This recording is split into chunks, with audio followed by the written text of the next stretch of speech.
ইসরায়েলের আকাশ প্রতিরক্ষার প্রতীক ছিল আয়রন ডোম, এক প্রকার জাদুকারী ঢাল যা বহু বছর ধরে শত্রুদের রকেট আক্রমণ থেকে দেশকে রক্ষা করেছে।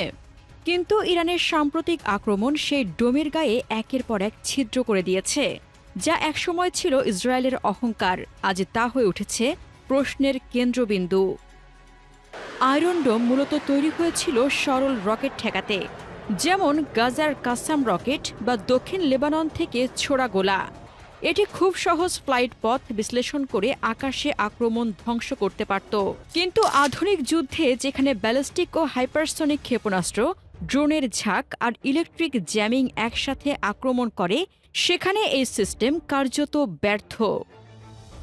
ইরান এই পরিবর্তনটা খুব ভালো বুঝেছিল, তাই এক রাতে তারা চালায় ১০০+ শাহেদ ড্রোন, ব্যালিস্টিক ক্ষেপণাস্ত্রের ডামি আর ফাত্তা হাইপারসনিক মিসাইল। শুধু তাই নয়, ভিডিও বিশ্লেষণে দেখা যায় ইরানি IRGC শুরুর দিকেই ইসরায়েলের ডোমের ডাটা ও সিগন্যাল সিস্টেমে হস্তক্ষেপ করতে সক্ষম হয়। ফলে আয়রন ডোমের ইন্টারসেপশন রেট নেমে আসে মাত্র ১০-১৫%, যা ছিল অভাবনীয়।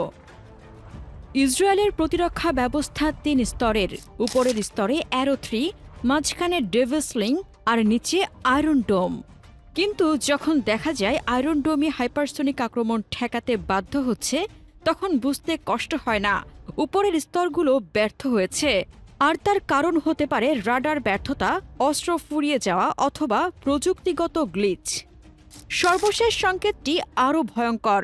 ইসরায়েলের স্বনামধন্য হারেজ পত্রিকা জানিয়েছে, ইরানের সর্বশেষ ক্ষেপণাস্ত্র হামলায় আসলে মাত্র একটি ক্ষেপণাস্ত্রই ছোড়া হয়েছিল, কিন্তু তাতেও সফলভাবে প্রতিরোধ করতে ব্যর্থ হয়েছে ইসরায়েলি আকাশ প্রতিরক্ষা ব্যবস্থা। এটি শুধু আয়রন ডোমের দক্ষতায় নয়, এর মিসাইল স্টকও প্রায় শেষ হয়ে যাওয়ার ইঙ্গিত দেয়। একের পর এক ড্রোন ও ক্ষেপণাস্ত্র ঠেকাতে গিয়ে ইসরায়েলের এই প্রতিরক্ষা লাইন আজ ক্লান্ত, ফুরিয়ে যাওয়ার দ্বার প্রান্তে। এই বিপর্যয়ের মুখে ইসরায়েল সাহায্য নিচ্ছে তার মিত্রদের কাছ থেকে। প্রতিরক্ষা মন্ত্রণালয় নিশ্চিত করেছে, ইসরায়েল যুক্তরাষ্ট্র ও জার্মানি থেকে 14টি সামরিক কার্গো বিমান পেয়েছে। এই বিমানগুলো ইরানের 13 জুনের হামলার পর চলমান আকাশ ও সমুদ্রপথ সেতুর অংশ হিসেবে এসেছে।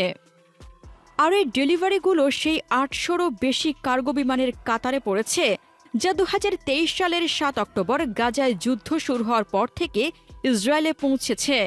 তবে ইসরায়েলি প্রতিরক্ষা মন্ত্রণালয় স্পষ্ট করে জানায়নি এই কার্গোগুলোতে কী ধরনের অস্ত্র বা সরঞ্জাম এসেছে। অ্যারো 3 অত্যন্ত ব্যয়বহুল, প্রতিটি মিসাইলের দাম লাখ লাখ ডলার, তাই তা ভলিউম অ্যাটাক সামলাতে পারে না। ফলাফল, আয়রন ডোমকে অতিরিক্ত চাপ নিতে হচ্ছে, অথচ এটি কেবল 144 বর্গ কিলোমিটার এলাকায় কভার করতে পারে। অন্যদিকে ফাত্তাহ মিসাইল মাত্র 7 মিনিটে ইসরায়েলে পৌঁছায়, আর আয়রন ডোম এর ব্যাটারি রিলোডের সময় নেয় 11 মিনিট। সেই ফাঁকে ক্ষেপণাস্ত্র আঘাত করে ইসরায়েলের প্রতিরক্ষা মন্ত্রণালয় F-35 ও F-16 এর ঘাঁটিতে। সবচেয়ে চমকপ্রদ তথ্য হল, ইসরায়েল বহুবার ইরানের তৈরি ভুয়া লক্ষ্যবস্তুতে হামলা চালিয়েছে, যা ছিল কৌশলগত ধোঁয়া ও ছলনা। ইরান চেয়েছিল মনস্তাত্ত্বিক ও কৌশলগত দুদিক থেকেই ইসরায়েলকে পেছনে ঠেলে দিতে, এবং তারা সফল হয়েছে। আজকের বাস্তবতা হল, যেখানে যুদ্ধ এখন আর শুধু গোলাবারুদের নয়, তা প্রযুক্তির, ডেটার, কৌশলের এবং প্রতিপক্ষকে ছলনার মাধ্যমে বিভ্রান্ত করা।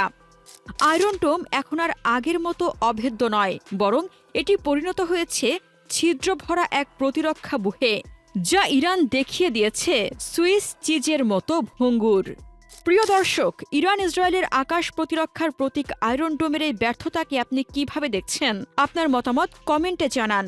চীন, তুরস্ক, রাশিয়া, ইরানের সামরিক শক্তি নিয়ে জানতে আমাদের চ্যানেলটির ভিডিও ট্যাব থেকে ঘুরে আসুন। এই ভিডিওটি ভালো লাগলে লাইক বাটনে ক্লিক করুন। ভিডিওটি আপনার বন্ধুদের সাথে শেয়ার করে তাদেরকেও ভিডিওটি দেখার সুযোগ করে দিন। ধন্যবাদ।